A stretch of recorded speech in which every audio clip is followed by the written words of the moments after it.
পরগনা জেলার মন্দিরের বাজার বিধানসভার পুকুরিয়ার শোলের বাজার রাজ্যের মধ্যে বিখ্যাত। দুর্গা উৎসবের প্রাক্কালে সেই বাজারে হাজার হাজার ক্রেতা বিক্রেতা ভিড়। এই বাজার প্রতি সপ্তাহে শনিবার করে হয়ে থাকে 12 মাস।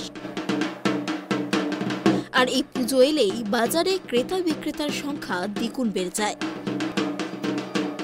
মূলত এই বাজারে ঠাকুরের অলংকার তৈরি, বিভিন্ন প্যান্ডেল বা মণ্ডপের শোল বা থার্মোকলের কাজ করার বিভিন্ন কাঁচা মাল বিক্রি হয়। উল্লেখ্য, এই শোল গাছ জমিতে 12 মাস চাষ করা হয়। যেমন ধান গাছ জমিতে রোপণ করা হয়, ঠিক তেমনি লাইন ধরে জলের মধ্যে এই গাছ রোপণ করা হয়। এই গাছের পাতা থেকে গোড়া সমস্ত কিছুই বিক্রি করা যায়, এর কোনো জিনিসই বাদ যায় না। গাছগুলি বড় হওয়ার পর রোপণকারীরা গাছ তুলে শুকিয়ে ফেলে, তারপর গাছটিকে বিক্রয় করে। কেউ বেশি দামের আশায় ছাল ছাড়িয়ে ধপধপে করে সাদা অংশটি বিক্রি করে থাকে। এই করে হাজার হাজার মানুষ সারা বছর তাদের সংসার প্রতিপালন করে।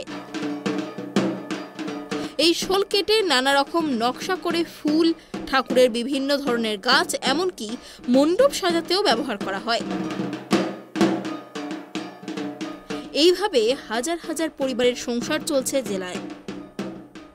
পূজা দুর্গা পূজা, আর এই দুর্গা পূজার আগে এই পুকুরিয়া এলাকার মানুষজন ইতিমধ্যে বাজারে তাদের যে হাতের নৈপুণ্য রয়েছে শোল চাষ, সেই শোল চাষের বিভিন্ন জিনিসপত্র নিয়ে বাজারে এসেছে। এর উপরে নির্ভর কিন্তু মানুষের জীবিকা হয়।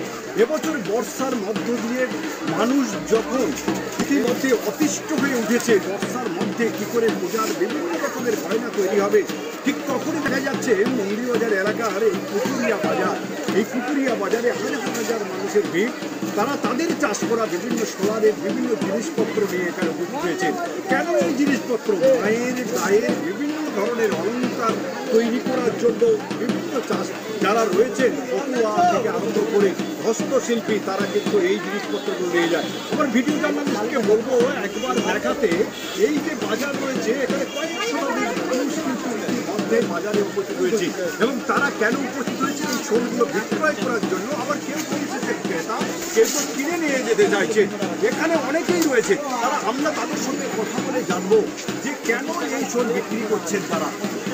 চলো আমরা কথা বলবো। আমরা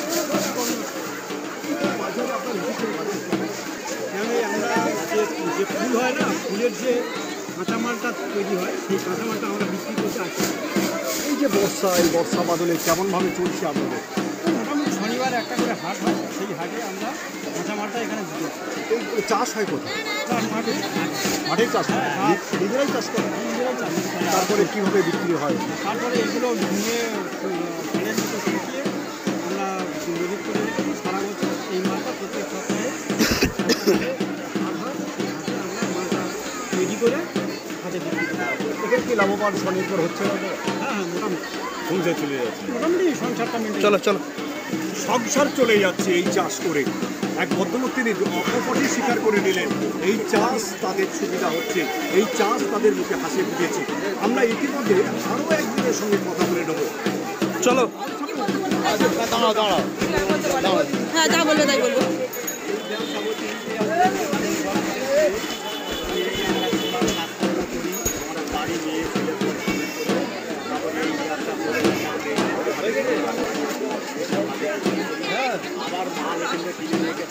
থাম, অন টিভি কথা বলবো, চুপ কর। আধার কার্ড রেখেছে।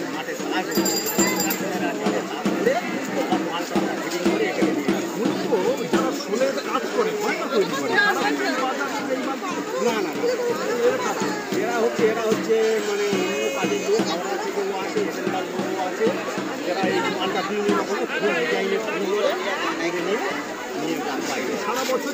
হ্যাঁ,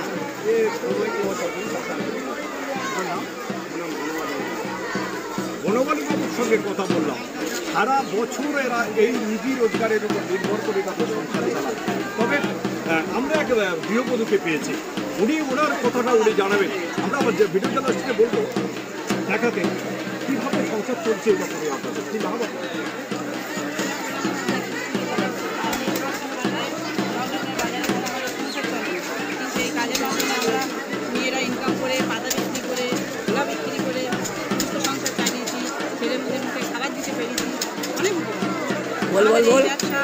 বিভিন্ন দেশের লোকেরা বিভিন্ন জায়গা থেকে মেয়েরা বিয়ে করতে এসে ইনকাম করে খেতে পারছে তাদের এই জন্য মনে হয় আরো বলছেন কি সারা বছর এইগুলো মাঠে এগুলো কি ফুল তৈরি করে? বিভিন্ন রকমের কাজ হয়, জল হয়, সামনে গায়ের গৃহবধূ তিনি স্বীকার করলেন এই চাষ তাদের রুজি রোজগারের চাষ। সারা বছর ধরে এই চাষ করে পূজার মরশুমে বিশেষ করে বিক্রয় করে তারা লাভবান হচ্ছে। দক্ষিণ 24 পরগনার মন্দির বাজার থেকে গোপাল সিংহের রিপোর্ট, ট্রাইব টিভি।